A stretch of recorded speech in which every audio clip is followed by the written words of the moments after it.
Hello, everybody. My name is Captain Nitin Joshi, and today I'll be talking to you about team building.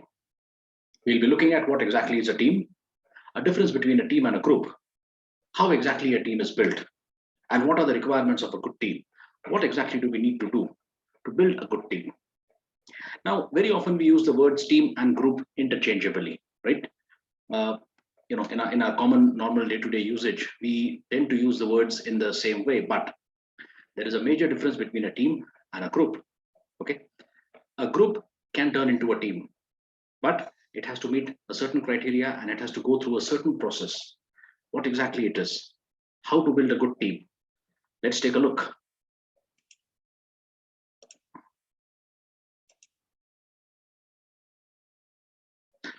All right, then.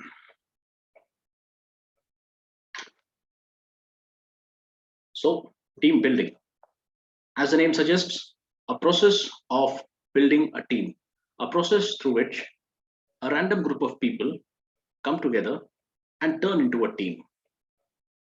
So, the question arises, what exactly is a team? What do you mean by team?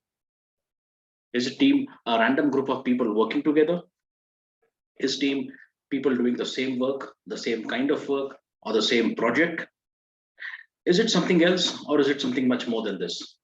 See, as I said earlier, we often use the words team and group interchangeably. Okay, but a team is not just people working together. I mean, you can take 10 random people, assign them the same task, and get them to do it and supervise them while they're doing it, but you may still not achieve the results that you want out of them. What's going wrong? We have so often seen that people who are individually very good at their task, people who are technically and individually brilliant, very experienced, and even the best at what they do, when you put them together, they don't necessarily produce the result that they are expected to produce. We have seen this in case of sports teams where you have individually brilliant players, but as a team, they don't win. We have seen this in the field of corporates. We have seen this in technical fields and in so many other areas of life.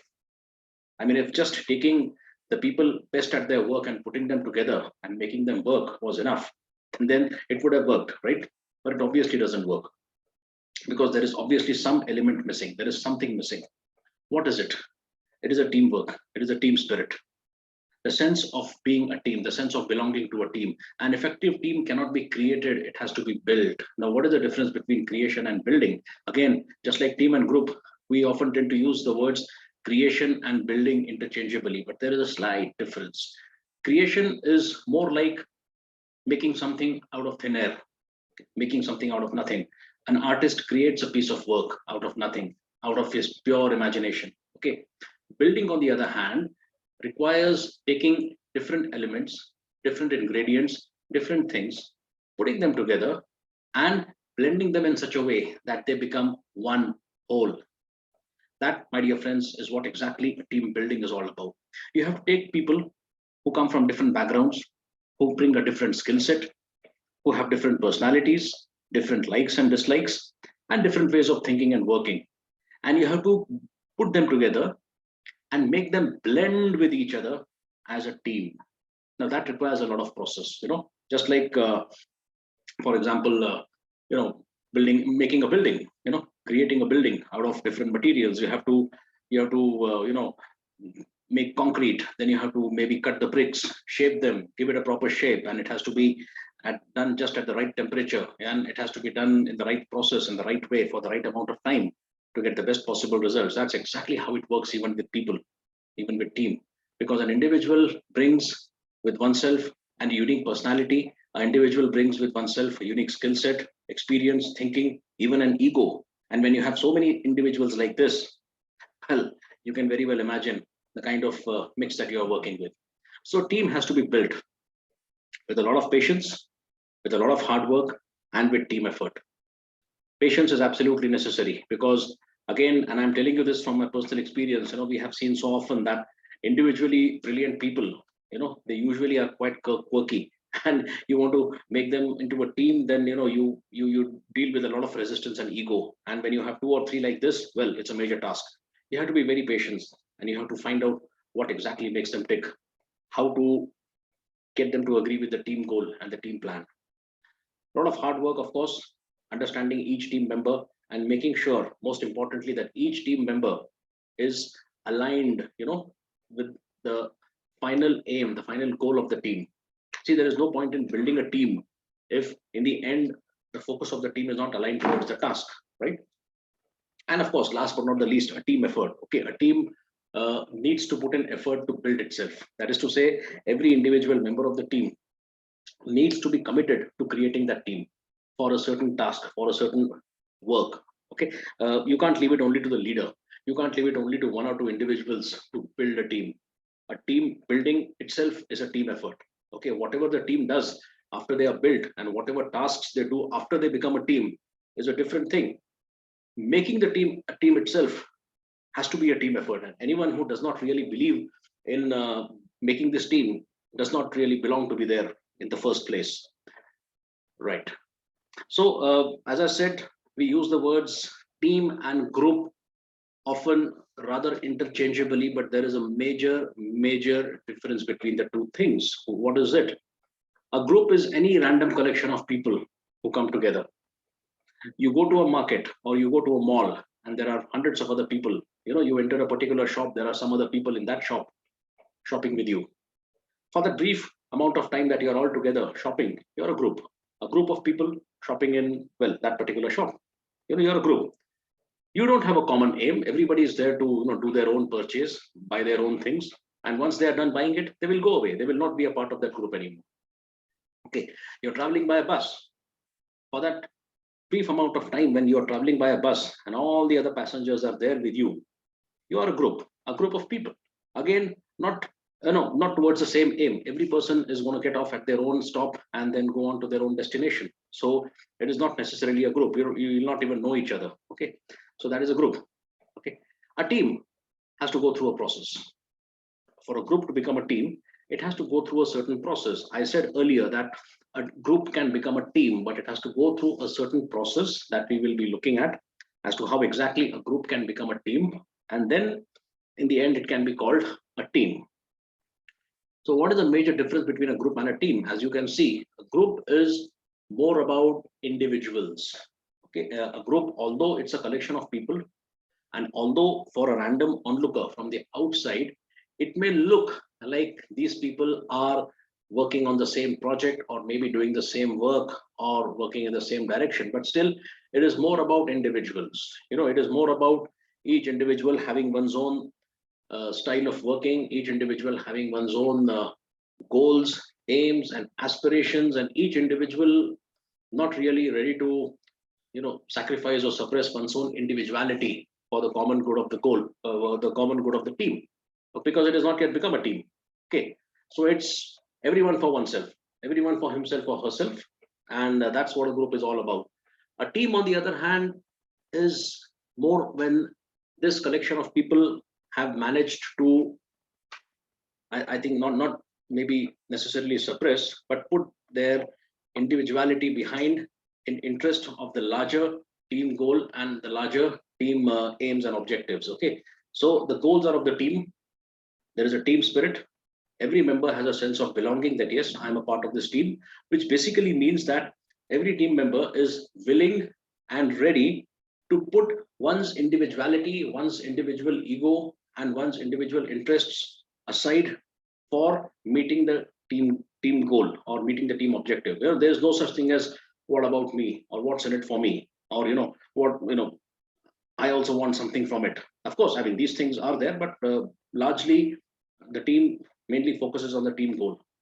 Then there has to be trust amongst the team members. Of course, there has to be a leadership. A group does not necessarily always have a leader. As I said, a random group of people who are just there, maybe based on some kind of a characteristic, like for example, a collection of all brown-haired people in the world, or a collection of all people driving a red car, for example. That is a group. They don't necessarily have a leader. When you're together shopping in a market with some other people, it's a group. There is no leader guiding everyone on how to shop and what to shop. Similarly, if you're all traveling together in the same mode of transport, as I said earlier, it's a group, but you don't need to have a leader. But a team needs a leader. A team needs a leader. A team needs someone who can guide the team, someone who can hold on to the team's focus, someone who can make sure that the team is going in the right direction, someone who can check and monitor the team, mentor the team members, and ensure that the team stays together. Okay.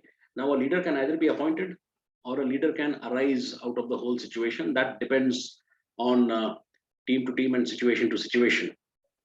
Most importantly, there is mutual accountability. Okay. The team members are accountable to each other because they are working towards a common goal, a common team goal, right? So everybody's work and everybody's success depends on the work and success of the others. So there is no team member is working in isolation. Everybody is working in such a way that their work is going to affect the work of the others and vice versa. So they have to be accountable to each other and they have to be open to being accountable to each other. You should not have a feeling that, why should I answer to this particular person, or who is this person to question me? There has to be mutual accountability. Okay. In the same way, there has to be interdependency. It is there. It is always there. When you are together working for a same goal, then there is interdependency. You take any random team working in a company or a corporate. The different departments and the different job roles, they are dependent on each other. And a good team is one where every person, every member knows this, that yes, whatever work I'm doing, other people's work depends on me, and so I should do my job with responsibility, because my work is not only about my work, other people's work depends on it. Defined roles, more or less, yes, every team member, as I said, brings a different skill set which is required for meeting the ultimate team objective. So they have to be defined roles. At the same time, there also has to be redundancy, so that in case any team member is not available at a certain point of time, somebody else can take over their role. There is a streamlined direction. It goes without saying that the team is always working towards a particular focus. The whole point of having a team is to achieve some target. There's no point in having a team just for the sake of having a team. That's another difference. A group can be there just for the sake of a group, but a team is always there with a purpose. Either a sports team or a team of let's say business executives. Working towards creating a business, or any team to achieve any particular task. So there has to be a streamlined direction. That is to say, there has to be a focus. Otherwise, what are you as a team working for? And last but not the least, collaboration. That is, I think, the same meaning of all the other things that go into making a team. You have to collaborate with each other. Okay. Now I would like you to take a moment off and think. We all have been a part of some or the other team in our lives. We all have, right? Whether it is when we were school children, we were a part of some or the other sports team. We were a friend. We had a group of friends. We used to all play together. We used to make a team. Maybe a cricket team or a football team to play a game together.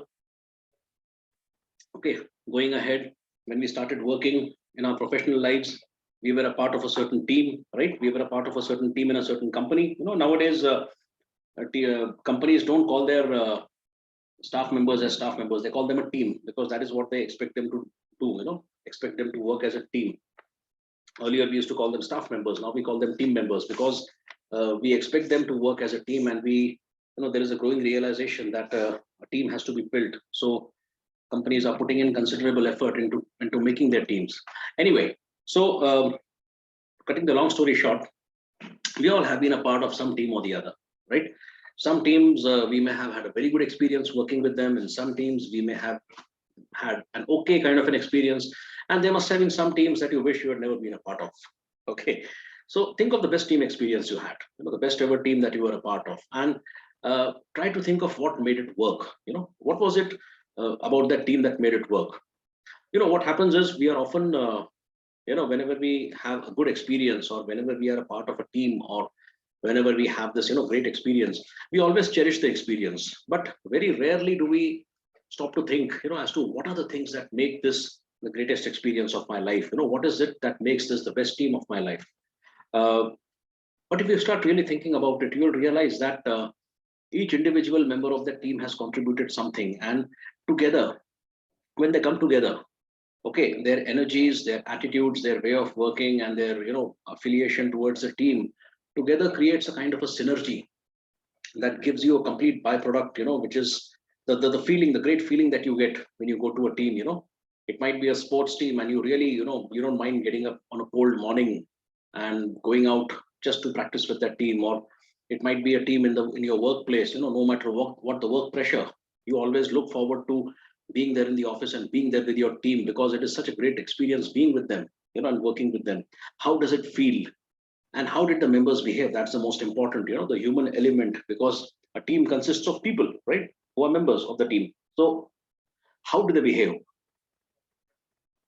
How do they behave on a day-to-day basis? How do they behave in case there is a crisis situation? How do they behave when things don't go as expected? How do they behave when one of the team members misbehaves? And how do they do that?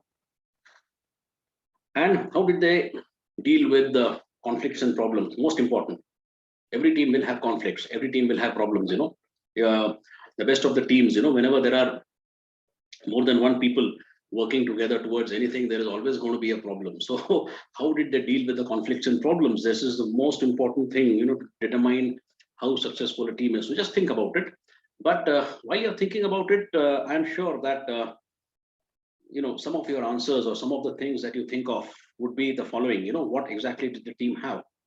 So an effective team consists of the following things. Or for a team to be effective, they have to have the following elements in place. High trust. Most important, high trust. The members of the team, they develop a trust. They have to develop a trust working with each other.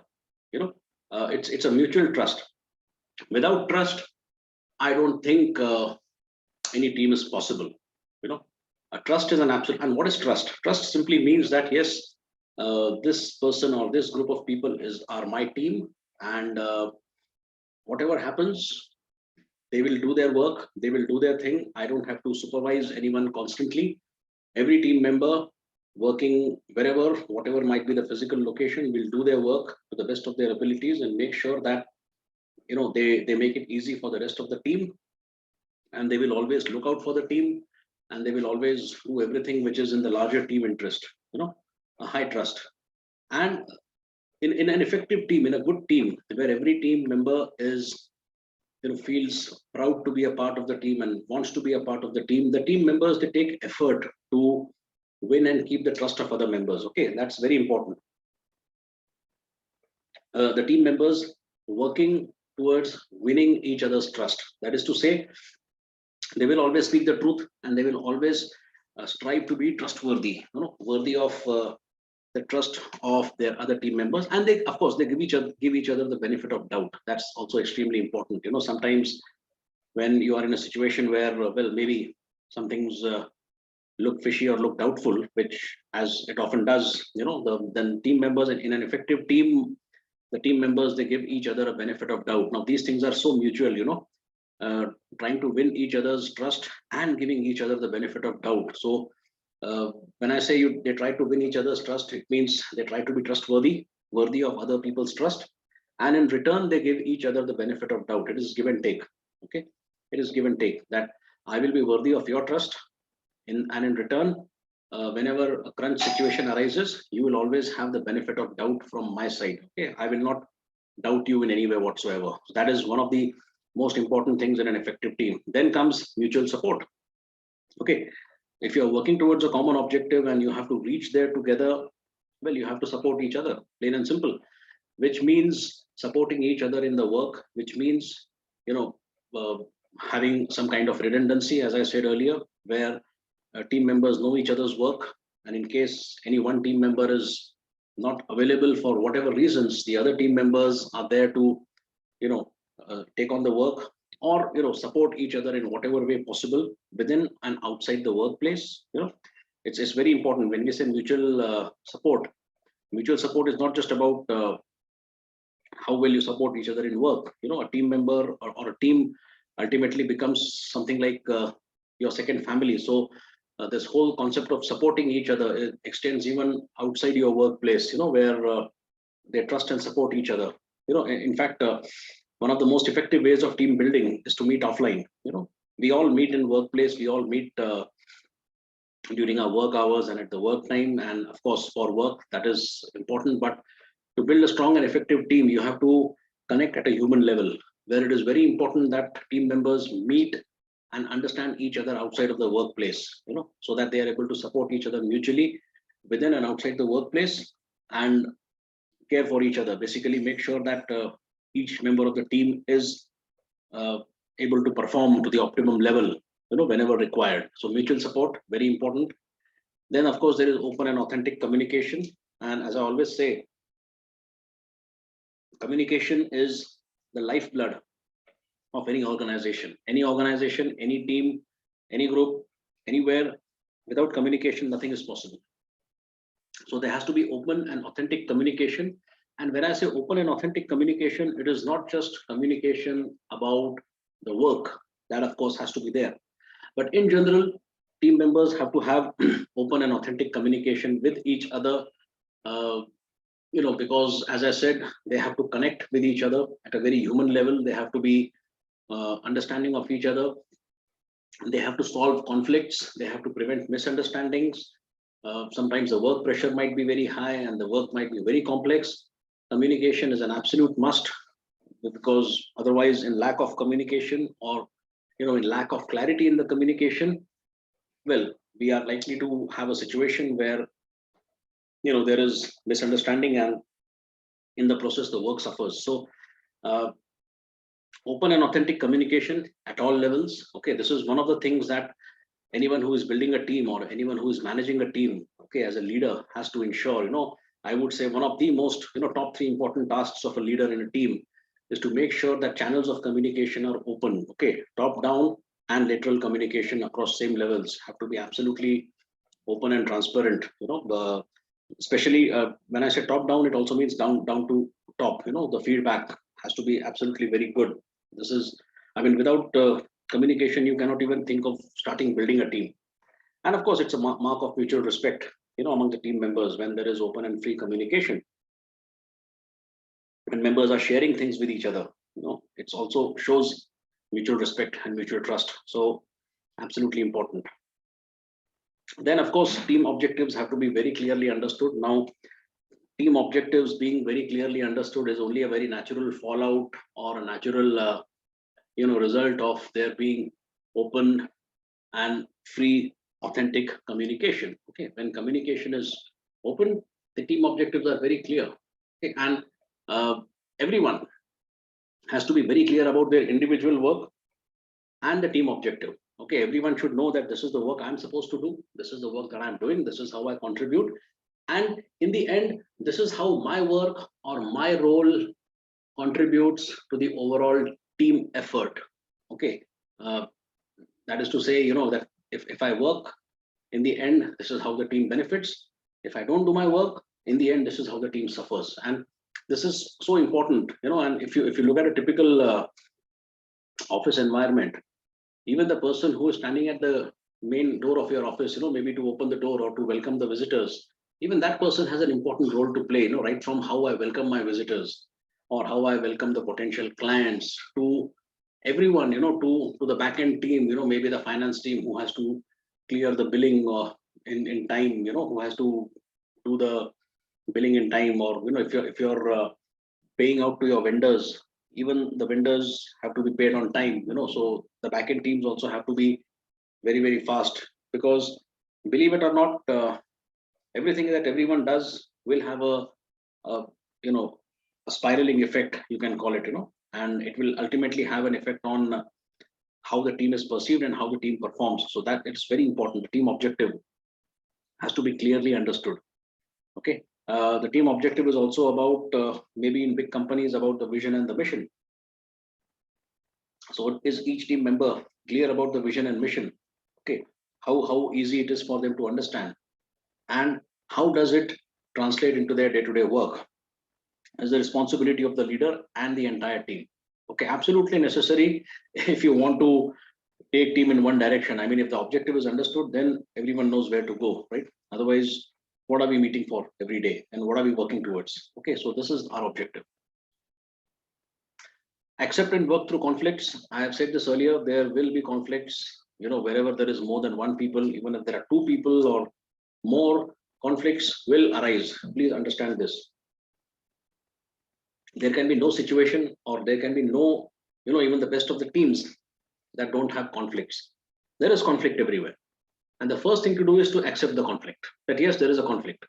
There is a conflict maybe in two members of the team. There is a conflict maybe in two groups within the team. There is a conflict maybe in the two departments in the team. There is a conflict somewhere. Why is the conflict there, and how can we work through it? To pretend that conflicts don't exist and to sweep them under the carpet and to just tell members that, okay, don't fight, don't shout, and don't argue with each other is not the solution. There is a conflict, please work through it. And since in most of the contexts we are referring to a professional team or a team of people together for some kind of a professional work, then ultimately, if everyone understands that this is for the larger good of the team, then you work through the conflicts, plain and simple. And a successful team will always develop a mechanism to work through the conflicts. Okay, when your focus is very clear, when your vision and mission are very clear, and when you are very clear about what the team has to achieve, there is no doubt left in anybody's mind about what you have to achieve, and then you work through the conflict. And it's a very important thing, one of the most important things, along with the communication protocol. The next most important thing that a team can develop or has to develop is to develop a mechanism or a set of rules or an SOPs on how to deal with conflicts. And that's extremely important, because if conflicts are not managed or if conflicts are avoided, it can bring down the best of the teams. Okay, so please don't even think about it. Conflicts have to be managed. Okay, as I said earlier, conflicts will be there. You cannot avoid conflicts altogether, but what matters is how you deal with them. Okay. Of course, member ability is fully utilized. Okay, naturally, when a team is good, a team is strong, and every member feels a sense of belonging and a sense of cohesion with the team, then member abilities, they definitely get fully utilized. Every team member will contribute to their best and a little more towards the team. Okay, and this would also mean that good teams, what they do is they try to discover the hidden, you can say, talents or the hidden abilities of a team member and enhance them and train them, encourages them to develop for the future. Very important.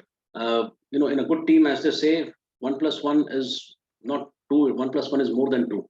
Okay, it is the synergized. When 10 members of a team, when they come together in complete synergy and with complete team spirit, then their sum total is not 10, but it is much more than 10, because they are not only utilizing their own capacity completely, but they are utilizing just a little bit extra more than that. And that is how a good team encourages all its members to utilize and contribute to their ability. Okay, so that's it. Self-discipline and not imposed discipline. Okay, extremely important. In an effective team, in a good team, or in a team that is like a family, the discipline does not have to be imposed from the top. There is self-discipline, because, as you know, when each team member has a sense of belonging, and when each team member feels that, yes, I'm a part of this team, and this is my team, this is my work, this is my vision, this is my mission, you don't have to impose any discipline. Then naturally, every team member would want the team to succeed. And when every team member wants the team to succeed, every team member will accept and impose certain discipline on oneself. Okay, so this is one of the, you can say, hallmarks of a successful team, or this is, one of the criteria. If you want to see how successful or how effective a team really is, then this is one of the things that you need to really check. That is there self-discipline, or is there discipline being imposed from the top? If there is self-discipline, if all the members of the team are willingly disciplining themselves, willingly accepting all the rules and the disciplines without any resistance, you can be assured that this is a great team, because the members are motivated enough to accept all disciplines without anyone having to impose it on them. So that is another hallmark of a good team. Okay, which they are self-discipline. Discipline does not have to be imposed from the top. In fact, in a team where discipline has to be imposed from the top all the time, or where you have a leader who has this obsessive compulsive habit of imposing discipline from top every time, you will get into a situation where soon, you have a rebellion. The team will ultimately break up. So that's it. So team needs to motivate every member to be disciplined. It is all for one and one for all. Everybody together should ensure that each individual is motivated to be disciplined, and each individual should ensure that yes, I in my part, I am not giving anybody else a chance to point towards me. Self-discipline, very important. Of course, respect for differences. Different team members, they come from different backgrounds with a different set of experiences, different set of expertise. They bring a different skill set, and they do a different kind of work. There are bound to be differences. There are bound to be differences. There is bound to be differences in the way of thinking, in the way of working, and in everything else. So you have to respect the individuals, and you have to respect the fact that there are differences. Okay. And instead of letting those differences come in the way of the team working together, we have to find a way around them. Okay. But when I say respect the differences, if you just acknowledge the fact that yes, you are different, and then the other team member is different, and you ensure that nothing happens that causes any sort of conflict. When you learn to live and work with these differences and work your way around the differences, that is what exactly it means for respecting of differences. Okay, there might be there might be things about other team members which you find annoying or which you find unacceptable, but please understand that when you are meeting together as a team, especially in a professional sort of an environment, you are meeting there for the work. So again, if the team objective and the team vision is very clear to you, then you will have absolutely no doubts or no problem in your mind, about the respect, how to respect the differences, right? Now we come to team dynamics. Many of you must have heard the word group dynamics. Okay, so group dynamics is again a process in which, as I mentioned earlier, that any group of people, any random group of people can become a team, but for that they have to go through a certain process. What exactly is that process? That process is nothing but team dynamics, which many people refer to as group dynamics. But yes, since we are talking about team, so let's call it team dynamics over here. Okay, this is nothing but a process through which a group goes to become a team. Okay, now if as I'm going through each stage, I would like you to really think about it and correlate it with your team. As I mentioned earlier, that we all have been a part of some or the other team, right? We all have been a part of some or the other team. Just think about it, how the team formed. So as I go through each stage, you would like to correlate this with how my team formed, or how I was a member of the team that was formed, and I really enjoyed the whole process of team formation, and it turned out to be a great team. Or maybe I was a part of a particular team, and where certain things did not happen, certain stages were skipped. So in the end, we did not have a very good team. It was not a best of my team experiences. It can be both ways. So what are team dynamics? The process through which a group or a collection of people goes to ultimately turn into a team. So the different stages are: first is forming, then comes storming, then comes norming, fourth is performing, and last but not least is adjourning, if applicable. If it's a temporary team, if it's a team that is meeting only for a temporary kind of a work, then in the end you adjourn. Okay. But you have already become a team. You can always, the same group of people can always come together and again do the same work. So, all right. So what is forming? Right. There's the very first stage of team building is forming. Okay, where people come together. They are strangers. Okay, like for example, a new company is opening, or a lot of new members have been recruited by a company. There's a lot of a batch of freshers who are just out of college who have all come together to form a team or to form a particular department in the team. So this is the forming stage. Where people, they meet. They are strangers. They are not yet team members. They are just people.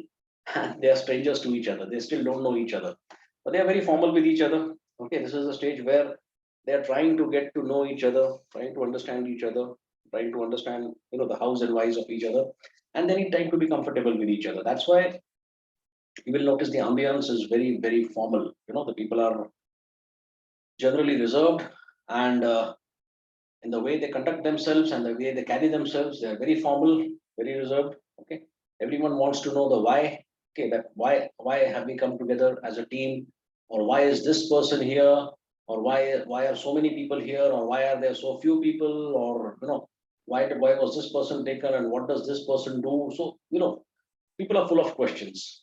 Okay, and this is where the management communicates the expectations. The management can be one person, the management can be a group of people. Okay, or in case of a company, it can be the top management of the company. Okay, so the expectations are communicated. Now, people, when they come together to form a team, they more or less know the expectations. Okay, that's why they are there. But it is a good idea always to still communicate the expectations to the team, so that they are left, in the end, they are left with absolutely no doubts as to why they are there as a team. Okay, although expectations have already been communicated, in most of the cases, the people coming together as a team will know what the expectations are and why they are there. But it's always a good idea at this stage to clear any doubts and inject some clarity about the expectations as to what is expected from them as a team and as individual members.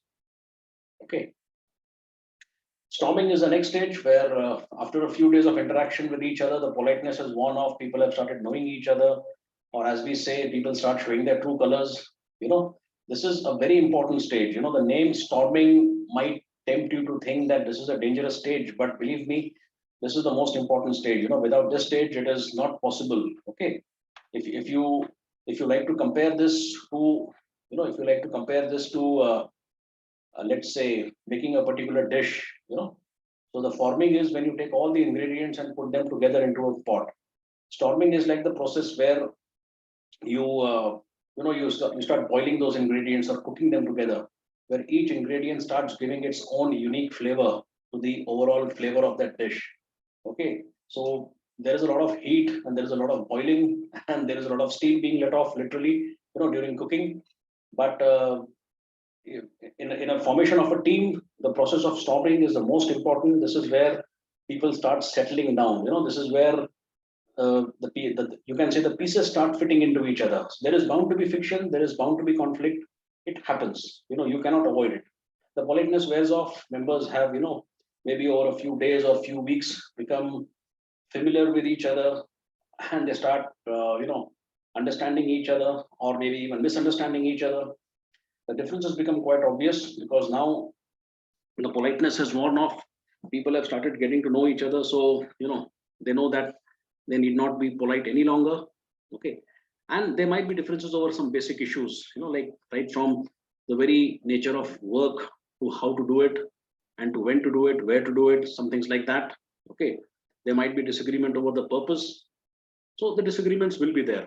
And on the surface of it, on the top of it, listening to it, it might sound like an unpleasant sort of a stage, where people are fighting with each other. But believe me, as I said earlier, and I reiterate, this is the most important stage of a team building process. Okay, this is the most important stage.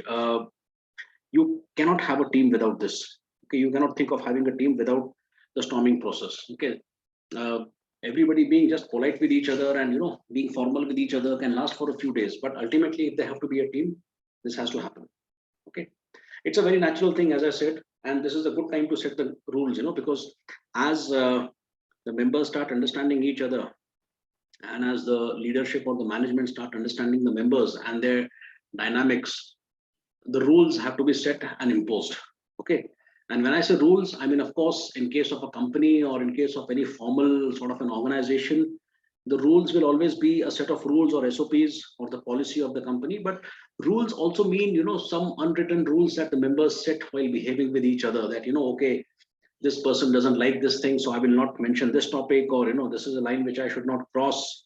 I cannot take liberties with these people. Basically, also, it's all about respecting each other's nature, respecting each other's individuality. Those kinds of rules, formal and informal rules, get set over here on how they have to behave with each other. All of this, of course, without ultimately compromising on the team aim.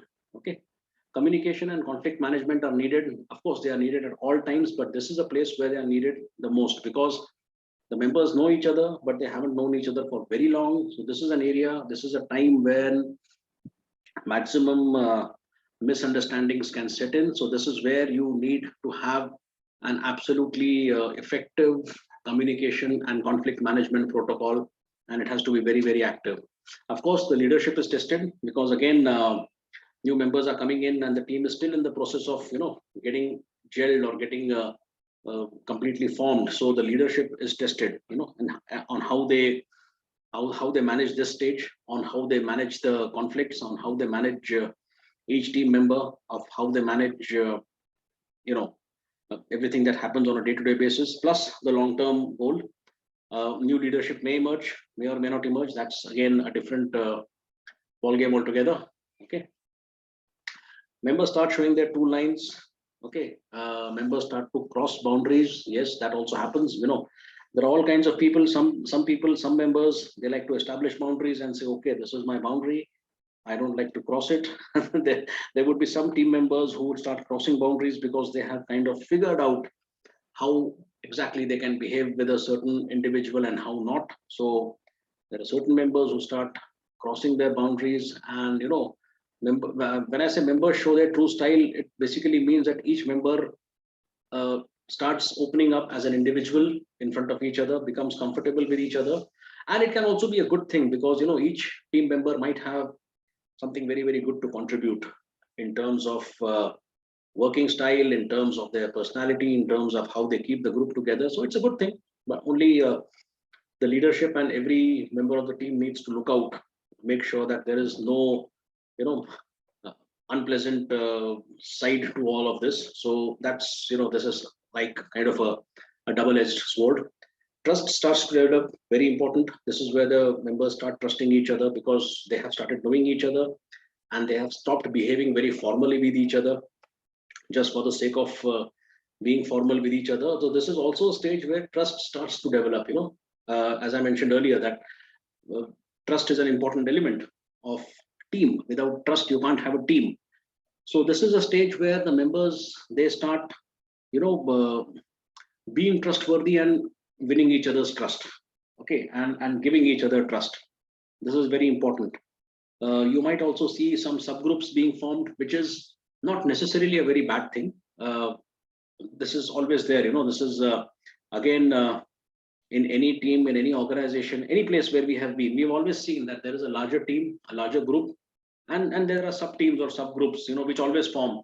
They might be formed on the basis of people from the same college, or people having known each other earlier, or people with some same likes and dislikes. It is not always bad thing to have a subgroup, only as long as it doesn't conflict with the main group, or as long as a subgroup doesn't start trying to sabotage other people in the group for their personal interests. A subgroup or a sub team is okay. It sometimes happens. It might also be on the basis of the departments. That is a more formal thing, but don't look at this necessarily as something negative. It's a natural part of the whole process. Even if you see in our society, we humans, when we interact with each other, we also tend to form subgroups, or subcommittees or subplots, whatever. So that's a part of it.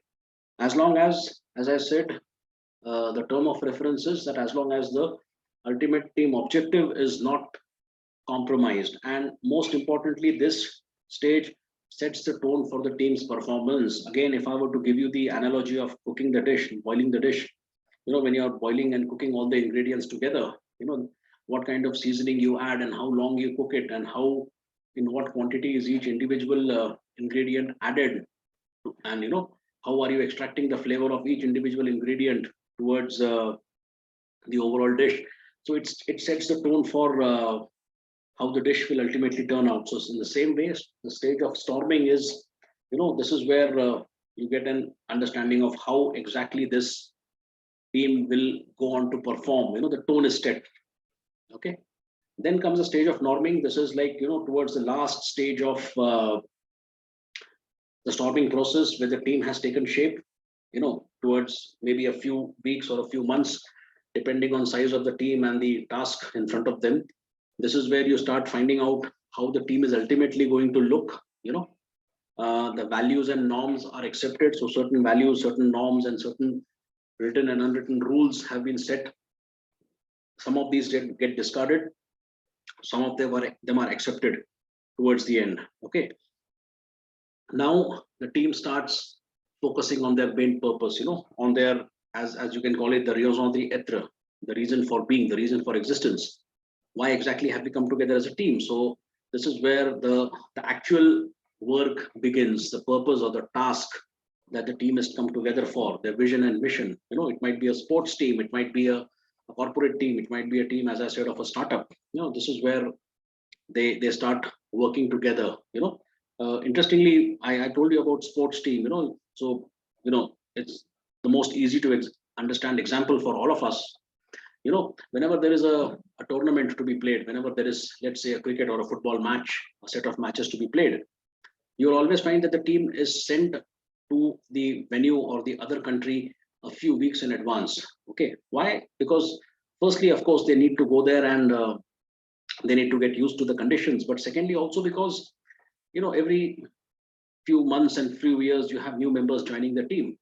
So since new members have joined, they have to go through this process of storming, practicing with the rest of the team, getting to know each other, and everything, so that the other team members understand this new member, and the new member understands the other team, and how best they can contribute towards the ultimate team objective. So that is, sort of a storming process. So anyway, so this is where the team starts focusing on their purpose, the task, and the vision. That is to say, the main, the meat of the work, the professional work for which they have come together in the first place, starts happening over here. Okay, the rules are taken very seriously, because by now some rules and values and norms and SOPs have been established. Some of them have been discarded, but the rest, whatever remains, uh, the members start taking them seriously, because everyone now understands that yes, this is absolutely required for us to do our work, our job properly. And now, of course, the team wants firm decisions. There is no room for any dilly dallying. Because now you've got down to your work. Okay, you got down. You started doing. Or started focusing more on the work that you have to come together for as a team. So firm decisiveness, this is where again the role of leadership is tested, how decisive you are, because the process of team forming and storming has ended, and now the actual professional work is to start. So firm decisiveness is extremely important for every member and for the leadership also. Members become focused. Obviously, they become focused on what exactly each one of them is there for. The clarity has also been given to them, and they become focused, and they start doing exactly that. Conflicts get resolved. Okay, either willingly or through default, conflicts have to be resolved, because now this is a very crucial stage where you have to now focus your, shift your focus rather from everything else to getting your professional work started. So conflicts are resolved. Okay, accomplishments become very important, because now is the beginning. Every team member wants to be seen as performing and contributing towards the team goal. So accomplishments, everyone, individually and as a team, they would like to accomplish their targets. Sub teams become stronger, very important. This is where the sub teams, just like a team becomes a stronger, sub teams also become stronger. And I said it first, let me repeat. The formation of a sub team or a subgroup is not necessarily a bad thing or a wrong thing, as long as it doesn't conflict with the overall team objective. Please keep this in mind. There are going to be sub teams, there are going to be smaller teams, not necessarily a bad thing, only they should not conflict with the overall team objective. Okay, and many misfits, by this stage, many people who feel that, people who are too much of individuals, or people who really don't identify with the team focus, they might leave at this stage, which is a good thing. You know, sometimes, some misfits leaving is a good thing. So which basically defines the team, right? Now we come to the performing stage. This is the action stage, where now the team is full swing, performing their work, performing whatever they are supposed to perform, highly effective. Now this is a stage where you can really see how effective all the previous stages have been. Right from forming, storming, and norming. Okay, uh, this is where you get to see. This is like, as they say, the moment of truth. the moment of truth, where everything comes out clearly in front of you in black and white. Have the correct people been selected? Have they been trained correctly? Have they been put through the correct process? Have they gelled together as a team? Okay, this is where it all comes out in the open. No scope for hiding anything over here. Okay, problems are prevented and problems are solved. Okay, this is a stage where everyone wants the work to go on smoothly now. Nobody wants conflicts. Okay, even there might be some troublemakers who might have been trouble causers in the earlier stages, initial stages. Even they want conflict prevention. So conflicts are prevented and tasks are accomplished. Okay. And this, as I said, is the moment of truth. This is a stage where, if all these things are happening, then you know that, yes, this is a truly and a really a well-formed team, or this is a well-formed, group on the way to becoming a great team. This is where you get to see all these things. It's like testing water, or like a weather balloon, where you understand, you look at it and you see, okay, yes, everything has happened well. Okay, the team is proactive. Okay, the team starts, doing things proactively.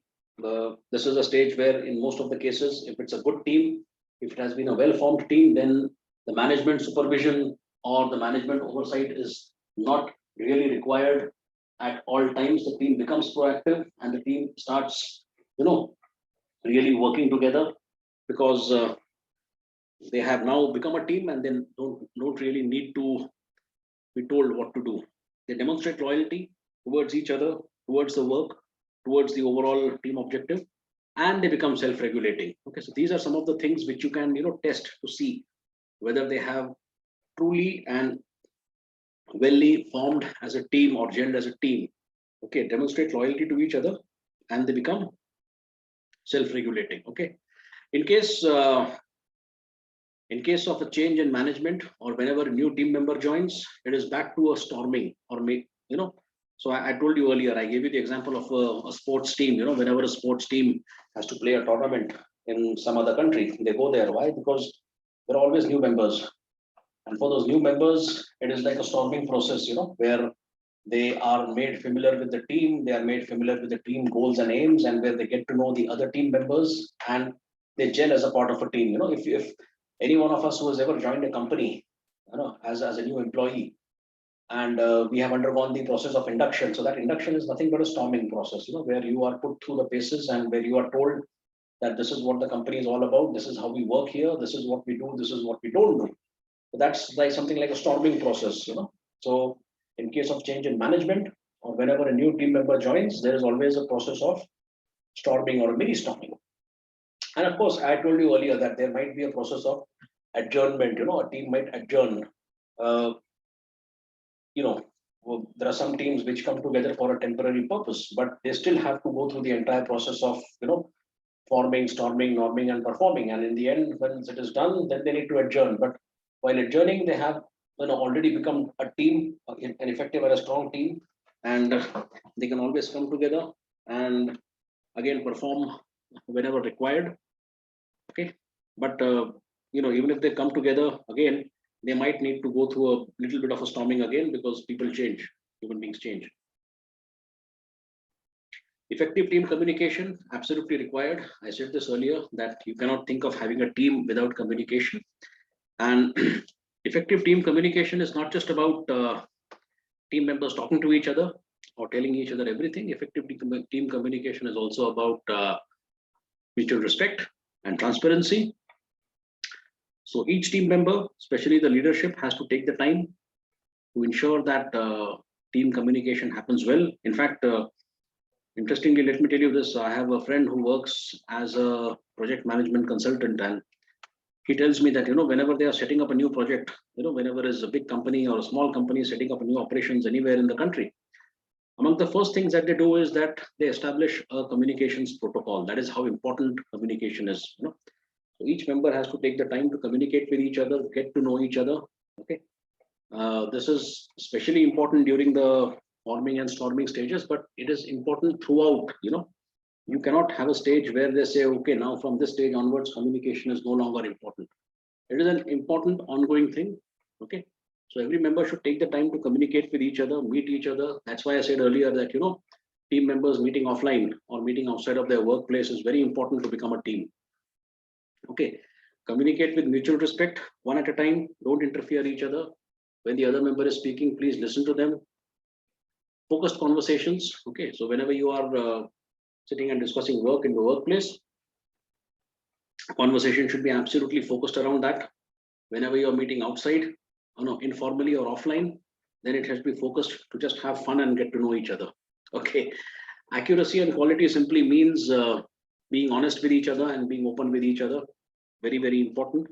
Okay. It's all about, I said that mutual trust is very important. So again, communication forms the bedrock of mutual trust. Without this kind of communication, it is very difficult for team members to have mutual trust with each other. Okay. So accuracy and quality basically means honesty and the trustworthiness of communication, and also that of feedback being given to each other. Okay.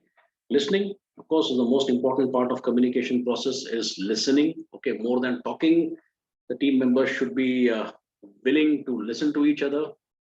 Everybody has a personal baggage, so respect the baggage of other people and make sure that your baggage does not cause anyone else any kind of a distress. So be aware of that. This also means that respecting people who come from a different cultural background and respecting their beliefs and their systems, and of course making sure that they respect you also, because it's always a two-way thing. Okay. You give respect and take respect. You cannot only keep doing one thing. But personal baggage means everybody's personal baggage as an individual and everybody's cultural or background kind of a baggage. Okay. Balanced participation and concise and clear. Your communication in the team has to be concise and clear. Everybody, whenever you say something or whenever you send out a mail or whenever you do any such thing, people should be left in no doubt about what you're saying and why you're saying it. Okay. And of course, balanced participation. Encourage every team member to participate. Okay. It should not be top heavy. Okay. It should not be like, only the top management or the top leadership is giving instructions down the line without anything coming back to them in the form of feedback. No, it has to be balanced, because that is very important. The top heavy communication, only top to bottom, will lead to, it will lead to dissent and it will lead to frustration. And only bottom to top communication will lead to ultimately the loss of team objective and team goal. And, people will not know. The management might end up losing control. Okay. Of course, owning up and taking responsibility. Okay, that's also an important part of communication. Avoiding blame game and avoiding fault finding. Okay, things will go wrong. I've said this earlier. Conflicts will happen. One way of going about it is to keep blaming the other, find someone else to blame that person, hang that person, and we are done with. Another way is you own up and you take responsibility for whatever has happened. Okay. Avoid blaming others. Ask questions. Encourage everyone to ask questions, and maintain the overall positivity and positive tone of the communication and the team. Okay. Please remember, in the end, the effectiveness of a team is determined by its size and composition. Okay. It has to have the optimum size, and the composition has to be as per the task requirement. Right. So, I've tried to quickly take you through some of the most important things about team building. Of course, team building is a very big and elaborate and a time-consuming process. It is something that, it's not something that you can start and stop doing in a few days' time. Okay, team building and team maintaining is an ongoing thing. As long as a team is there, in a way, you're always building the team. Okay, you're always trying to enhance and improve the quality of the team. But what I shared with you in the last about an hour or so is more about the basics of team building. This is how you want to build a team, or you want to expand an existing team, or you want to strengthen an existing team. These are the things that you have to do. And this is how you create, you build a team. So thank you very much for watching, and please do let me know what you what you think about it and how useful did you find it. But most importantly, the next time you're in a new team or the next time you're in the process of building a team, please apply these lessons. So that is what it is going to help you. So thank you very much. Have a great day.